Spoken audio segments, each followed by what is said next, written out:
Right, take it away, Alex. Okay. Well, hello everyone. Welcome to our second season of the Autocatalysis seminar, which I will open today with just some broad strokes on autocatalysis. So some general perspectives and yeah, maybe to give some idea on what we're trying to do with the seminar and who we're trying to bring together. Voilà. So first, just a public service announcement that autocatalysis, as many of you already know, refers to very many topics and very many different colleagues that we all appreciate. So on the one hand, there is a standardized scientific definition that we understand to be autocatalysis by IUPAC in chemistry. But there's also other notions of autocatalysis that circulate within chemistry. There's other abstracted definitions that are more mathematical and apply outside chemistry and sometimes not to chemistry but other things. Autocatalysis is also a pars pro toto to talk about much more general notions of growth or reproduction, like this could be for crystals or even the stock market. We use it to talk about our experimental observations. It's an interpretation of things that are autocatalysis or that are underpinned by autocatalysis. It's a keyword that many of us use to describe different lines of work. And finally, it also describes our seminar community that is interested in some or all of the aforementioned. And that's something that we should embrace, that there is all of this to talk about. But there is also then some context that one would like to emphasize when necessary. So there's autocatalysis as a field, keyword, and community that are all interested in a wide variety of things. And then there are mathematical definitions that are very narrow. With this seminar, we're interested in all of this. So we're interested in those definitions, but those definitions do by no means limit what we want to talk about. In fact, we don't need to choose because a deeper understanding of something is exactly attained by also looking at variations that are not the exact narrow definition, and by studying their consequences and their applications, of which I will discuss some in this presentation. But that being said, there is also some need for clarity, because if you call everything by the same words, then it's not very easy to communicate what you actually observed if you don't understand the same thing. In fact, if we look at the history of chemistry, it's exactly a revolution in language, if we are to believe Lavoisier in his Traité élémentaire de la chimie, that underpinned the second chemical revolution. Lavoisier in turn cited de Condillac to understand this process, basically how a language reform can lead to scientific understanding. Okay, that's a lot of ways to just motivate that we want to communicate with each other, and for that there is a need for clarity. And that's all I have to say about this. So now I want to have a very short historical discussion about autocatalysis. So many authors mention 1890 as the earliest report for autocatalysis. Now, I'm not going to dispute that. I actually would just want to discuss the publications they're talking about. So actually, there's two publications we want to talk about then. There is Ostwald's Über Autocatalyse from 1890. But that paper was more of a news and views to announce work of purportedly his postdoc, Paul Henry. That was first published in a Belgian bulletin, but we can no longer access the archives to read it. Luckily, it was then also published in a German journal, and there we can still consult it. And there it was published in 1892. So here you can see the first pages of those articles. And here you can see the question that was posed. So translated to English, Ostwald asks, I was confronted with the question of whether a substance, which is subject to a slow reaction, can have a catalytic effect on itself. And the answer to that was yes. So they found that this acid-catalyzed lactonization of a gamma hydroxy acid is catalyzed by its own acid. So the protons that it released. You can also catalyze this reaction by any other acid. It's second order. And the reaction proceeds very slowly if instead of the acid form, you take the deprotonated, for example, the sodium salt form. So this was the methodology by which they demonstrated that there are substances that do that. Now here, something may already feel funny to some of you, because what happens here is that you have a substance that promotes its own consumption, whereas today many people understand it in the way that IUPAC defines it, namely that you're actually making more of your autocatalyst. So there's a short essay on this. So Oswald's original conception of autocatalysis did not have a directionality. Like here, if you would take the reverse reaction, the acid catalyzed hydrolysis, that would be autocatalysis for IUPAC. Oswald did not distinguish between those directions. So in this paper by our esteemed colleagues, you can read a bit more about how this notion slowly changed at the time. But let's have a closer look at the IUPAC definition. So diagrammatically, you can say that autocatalysis is a big chunk of catalysis. Then there is basically the autocatalysis running in reverse. And then there's also the allocatalysis, which is basically the rest of catalysis. Another thing that I can point out, in chemistry, we all know this, but other sciences don't have this form of standardization to this extent. So in chemistry, we have a lot of standardization, whether it is for measuring certain quantities or for naming compounds, but that allows us chemists that are very stretched out in all sorts of different fields to talk to each other. There was a time where this didn't happen, a little more than a century ago. And you had something like an inverse replication crisis where a lot of chemists were publishing the same stuff and only finding out much later because they had no way of properly comparing standardized experiments or nomenclature or whatnot. So this really made a lot of our chemistry possible. What not a lot of people know is that IUPAC also standardizes terminology. And so we now actually have very precise definitions for concepts like catalysis. That's where this comes from. So IUPAC defines catalysis and autocatalysis in terms of a kinetic criterion. You need to increase your rate. You have a thermodynamic criterion, which essentially means that the process that you're catalyzing is still the same process. You're not actually doing something different in addition. And then there are some structural criteria, in particular that what you're catalyzing is conditional on the presence of your catalyst. So here I just have some practice examples to make it very explicit. So here, for example, I have A and B that ultimately give me 2B. Here there is a substance, namely B, that's a reactant and a product. And there's also a substance B that's actually produced overall in the reaction. So for the stoichiometry, that would be autocatalysis according to IUPAC. Now, if we go to the next one, we see an E that's consumed and produced in the same amounts. So for the first question, we can say yes, but now for the second question, we can say no. That would be holocatalysis, stoichiometrically speaking. For the final one, we say no to both questions. So this is just an uncatalyzed net reaction. But so all of these are achieving the same chemical transformation of A to B, but in different ways. So as I mentioned before, you have different types of criteria when you take the IUPAC definition. If we would go for the Ostwald's definition, then not a lot actually changes. You're just saying that, okay, now X can be produced or consumed.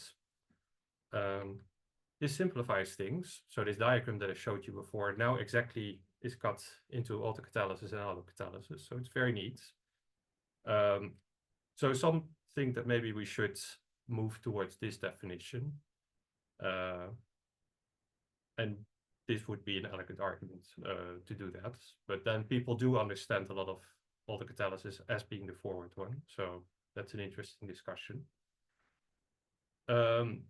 Okay, so now we have seen this definition. So one thing that allows you to do, having these definitions, is that you can make it formal, because it's then unambiguous what you're looking for.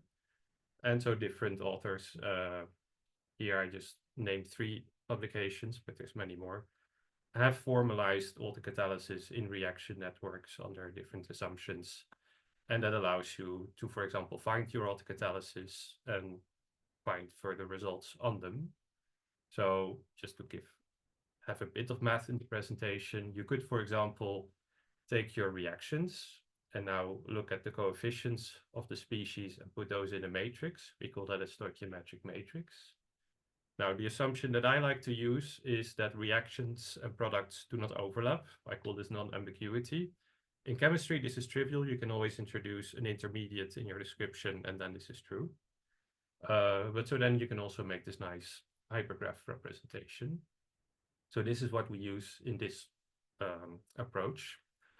And one of the nice things is that if you do this, then autocatalysis and allocatalysis are properties of your matrix, or more specifically of your submatrices.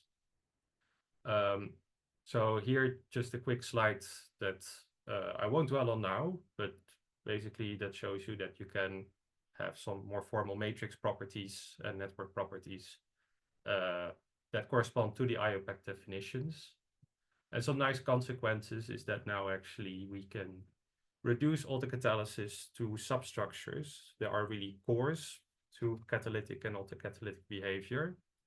And actually, this is more broadly true for all sorts of other behavior. So this is a finding by notably Nicolas Vicena, that there are unstable cores. Other authors have also found unstable fragments. But so there's really these cores in your reaction networks that actually determine a lot of behavior, which has some very fundamental implications on how we understand reaction networks. And for autocatalysis, we can see that those cores take the form of minimal motifs, of which there are 5 under my assumptions. Okay, so that's enough of that math. Now I want to more informally talk about extensions. So a lot of our audience is interested in reproduction, including me, and not necessarily under the conditions for autocatalysis, namely that it's exactly thermodynamically the same as some other process. If you're more generally interested in reproduction, then you are also interested in maybe seeing under what other assumptions you can have these processes. So a first example that I'd like to propose is this one from Autolab, where we have these fibers that grow to form longer fibers. The exact mechanism still under debate, but it's very interesting. There's like an aggregate in solution and aggregates at the tip, and they slowly oxidize and elongate. But so at some point, what can happen is that your fiber, if it would break up, then you would have more growing fibers. And in this way, you can basically have autocatalysis according to the equation I have below. Now, the problem is, if I would just have these molecules in solution and I do nothing, then this does not happen because the spontaneous fragmentation here is extremely unfavorable. We're talking about 20 to 40 kTs here. Like this is unobservably slow. You probably don't live to see a single one of these events. So if we want this sort of chemistry, then we need further resistance. Now we can do some fun physics. So you've maybe as a child played with your ruler by pushing it at the tips and then at some point it breaks. You can also do this with a pencil. So this is this famous buckling transition with the bending beam problem by Euler. Like you have a beam, you put a weight on it, and at some point there's a transition where it will just buckle and then it can break. Now this can also happen with fibers in solution. So there's this nice review where they talk about a lot of different experiments on exactly that phenomenon. And there is this dimensionless quantity, which when it exceeds some critical number, you're going to get buckling. So you see a shear rate here, gamma dot, and a length to the power 4. So when you have very long fibers, in particular, if you double a fiber, that becomes 16 times easier. So it's easy to see that at some point, if you put this in a solution and you actually stir the solution, then you can break them up. And that's exactly what happens. So in this publication, it is the mechanosensitive self-replication that they do by this shear-induced breakage. But so you actually inject some energy with the shear, and that's how you run this process. And that's how we transcend the autocatalysis here, because now we're no longer looking at just an elongation process that we're accelerating. We're actually also needing to inject this shear energy, and there's no unassisted reference reaction for that. So this is really a distinct process that makes this possible. And this is how we're getting more replication than just that we would normally get from autocatalysis alone. Now, there's actually a few examples of that. So here is the explicit sentence: without modifying the overall standard Gibbs energy change in the reaction. So that's what IOPAC tells us. We normally don't do the chemohydrodynamics of these things, but if you would see that actually you change the Gibbs free energy on a systems level if you do that. So this is an older example from the 70s, 80s, where Karen Smith basically proposed something like this with crystals that break up by some mechanical energy. So again, here you need some extra inputs to actually make that happen. But if you do, then you have other ways of making more of something. Now, a technological application that a lot of our colleagues have used, I've also used it a few times, is the PCR reaction. So this is a key patented biochemical technique to amplify DNA. Got a Nobel Prize along with some other techniques in 1993. And so what happens there is that you have these DNA strands that you first denaturate, then you anneal them. So there's a primer, and then there's more nucleotides, you extend it, and then you basically go through cycles. But so this denaturation, that doesn't go spontaneously. Like if you would actually try that, then you would get an inhibition. You actually need a machine to do this thermal cycler that heats up the reaction so that things can separate, and then you cool them again to do the annealing and the extension. And so this whole reaction is actually coupled with heat flows. And if we don't do that, then we cannot actually run this. So this is coupled to a whole protocol. But that's a very valuable protocol that a lot of people around the world use, because this is a very useful reaction to get more of something. But so we're seeing that this whole technology works by virtue of avoiding the regime. If it would be pure catalysis, we actually need to couple it to something for this to work. There's also other techniques when we just talk about allocatalysis. So if you think about like the incandescent light bulb, this has this nasty property that you have tungsten in your filament that will slowly evaporate and then deposit on the wall, and then doesn't want to come back. And this eventually causes your filament to fail.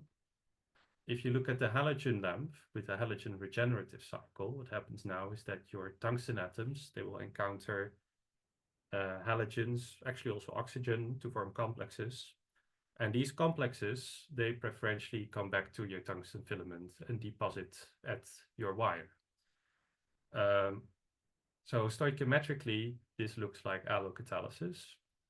But if you think about the directionality of this process, things start to feel a little funny. And the thing here is that you cannot just look at the chemistry here. You also need to look at the temperature gradients and the hydrodynamics. It's because of those gradients and convection that you actually get a net redeposition of tungsten, whereas before you would just send it to the wall. And so in this sense, the halogen lamp works because it transcends catalysis. It's because it's not just doing a catalytic cycle. There's a bit more going on. So just as quick points, there are interesting things beyond allo and autocatalysis, and there's whole technologies based on those, but so also the properties that we find interesting. There are other ways to getting them, and sometimes those are more interesting, sometimes they're not. But as a community, those are interesting things to have in the back of your head. Now, when we look at autocatalysis, so here I briefly want to mention just different reasons different communities are interested in autocatalysis. This can by no means be exhaustive, but I have looked in a lot of places, like even dental chemistry. So one axis would be a lot of people, especially in industry, want to prevent autocatalysis. So for example, pitting corrosion, degrading your steel, but also in art restoration is important. So for example, if you have a stack of papers that you want to preserve and they're a bit acidic, then they tend to autocatalytically decompose. And so that means that you need to do something to conserve them because this reaction is going to eat them up otherwise. Of course, nuclear chemistry, nuclear fission, that's very much something where autocatalysis can be at play in where you want to control it. Combustion. There's all sorts of expiration processes that can be autocatalytic, like for example, aspirin hydrolyzes, but that's acid catalyzed, but it also releases acid hydrolyzes. But so, yeah, the list goes on and on. Then on the other hand, there's also a situation where you don't want to prevent autocatalysis, but actually leverage it in some way. So of course, in all sorts of bioreactors based on metabolic systems, but also different forms of signal amplification. So the keyword there would be chemical amplification or molecular amplification. So you can do this, for example, to sense analytes at low concentration. But also you have a lot of interesting photolithography applications where you, for example, excite a photoacid, and that in turn gives you chemistry that's going to enhance itself and so locally dissolve everything. We also see it in computing. PCR we already mentioned, which is not exactly autocatalysis, but falls within the scope of what we find interesting. All sorts of growing systems, coacervates. Again, I cannot be exhaustive here. If you're not in the list, I do hope to include you. And then as a third axis, I would say that there is those that just find it descriptively very useful to think about autocatalysis. So for example, in climate and meteorological models, there's all sorts of geological patterns where we think it's pertinent, like in Liesegang rings. Of course, in origins research, there's all sorts of nonlinear phenomena, oscillator scales, multi-stability, traveling waves, where autocatalysis is found to have some role or even an overwhelming role. And so therefore in biology, in like morphogenesis as well. So really, the list goes on and on. There's a lot of people that at least on some level talk about autocatalysis, but maybe also good to mention that if you read papers that dedicate a lot of attention to autocatalysis, then the focal point tends to often be either origins or nonlinear phenomena, where autocatalysis is really a topic in its own right. Like I hope to make it more broadly a topic in its own right, but for many of us, this is the observation that this is one of the key justifications to look at autocatalysis. It's from the origins of life viewpoint. So for the final part of my presentation, I want to zoom in a little bit on origins and viewpoints that we've had on autocatalysis. And so maybe a first thing we can look at, so this is Nicola's favorite slide, is Descartes, who has some rules for figuring out tough questions. Now, origins of life is a very tough question, but Descartes tells us, well, methodologically, what you should do is filter what you can accept beyond reasonable doubt. You split the problems that you now have up in the smallest parts. You solve the simplest problems first. And now you just exhaust. You generalize, enumerate, cover all possibilities. Now it's more accurate to say that actually Descartes had a co-author, Elisabeth of Bohemia. They had extensive correspondence. The Discours method is also dedicated to her. But with that being said, in origins, there's a bit of a problem with applying this methodology because on the one hand, must have happened a long time ago. We don't really have a good trace of pre-life. So there's not a lot of good filters we have.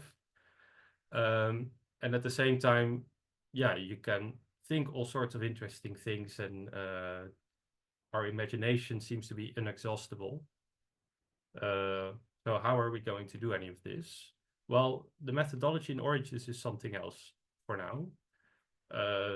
We use something called scenarios, which are like yeah, just IDs on sequences of events that happened and maybe places and molecules that were pertinent. And in doing so, we provisionally have to accept all sorts of things that are not at all true beyond reasonable doubt. And especially as soon as we have two scenarios, at least most of what's assumed has to be wrong because they are mutually incompatible. But when you do this, what you can do is you can guide your thinking and you can guide experiments. Now, that's not just me saying it, that's actually the history of the literature, something that everyone has said. Even people like Joyce and Orwell say about the RNA world, that it does not explain how life originated, but it helps to guide scientific thinking to focus experimental efforts. Richtershauser similarly says it's sufficiently detailed for testing, but also for something more exotic that you maybe not have heard of, the terpenoid theory, because there have been like tens of scenarios out there.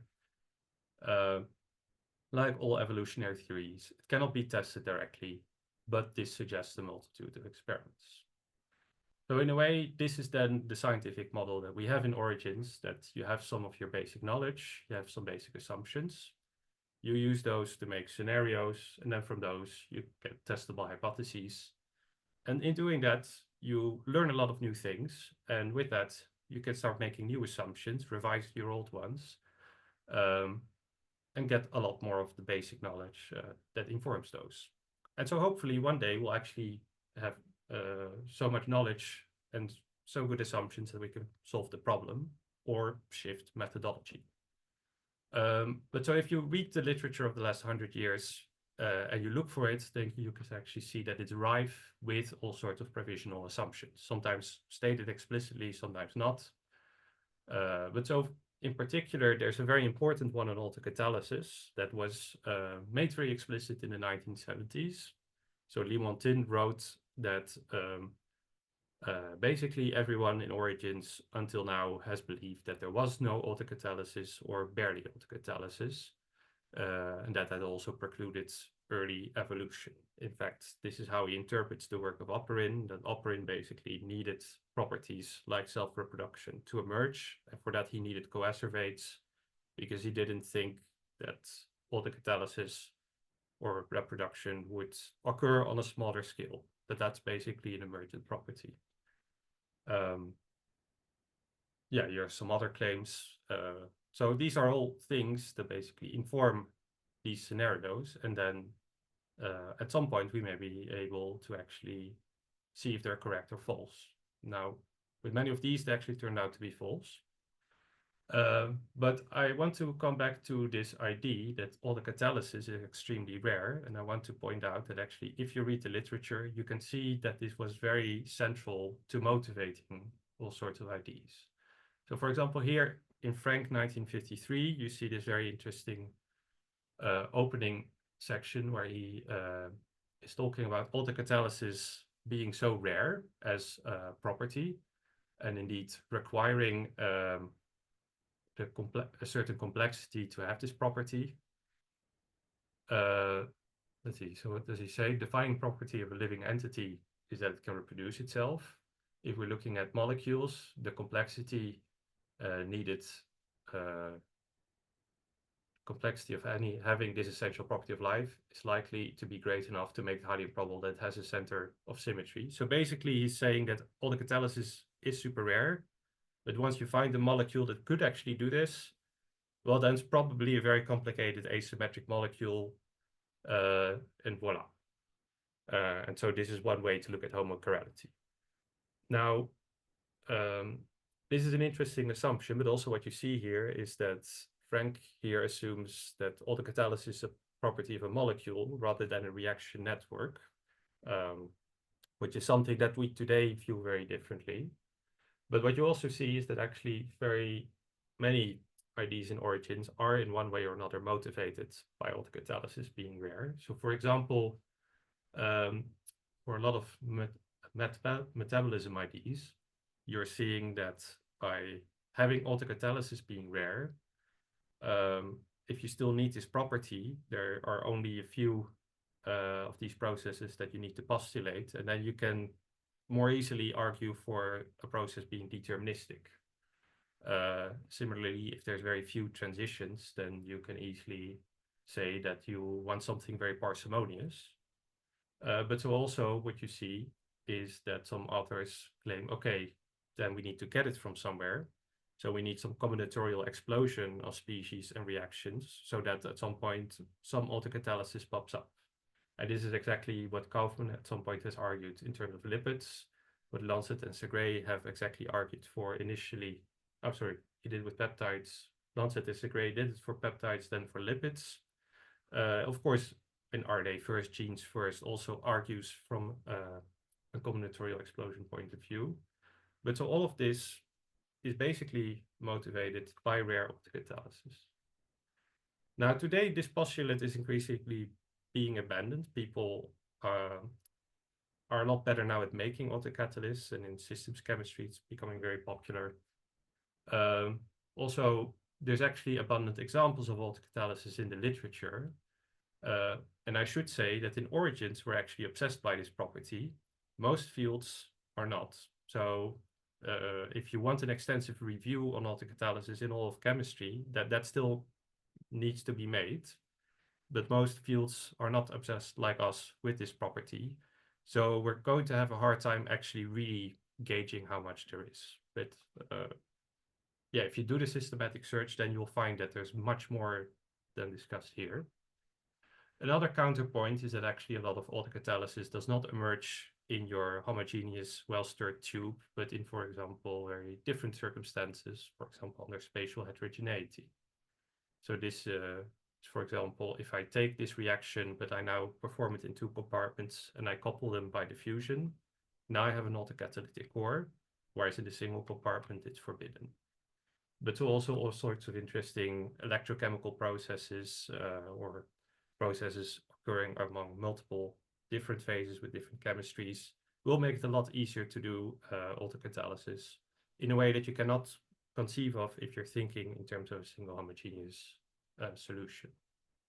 So that brings me to the end. So there are open questions on autocatalysis, and taking the viewpoint from origins, it's very important that we answer them. So on the one hand, there's of course the question, in what senses is autocatalysis rare, if it is at all rare? And if it's not, how abundant is it? Where does it come from? So I showed you before that it can emerge in all sorts of ways. Of course, experimentally, we want to make these systems, like what are good ways to design them? Because it can be very hard, but once you have certain tricks, it suddenly becomes a lot easier. Then there are all sorts of phenomena, but which ones are they? How fundamental is autocatalysis actually to understand all sorts of nonlinear phenomena? And then, of course, what will scenarios for abiogenesis look like once the above are understood? That is a question that's on a lot of our minds. But those are just questions. It's up to our community to answer them. So I invite you in the upcoming presentations to actually give us insights on all of these. And with that, I want to thank you. Questions is actually after the next presentation, but I have a little discussion topic, namely what are other open questions that we as a community should focus on. And with that, thank you very much for your attention.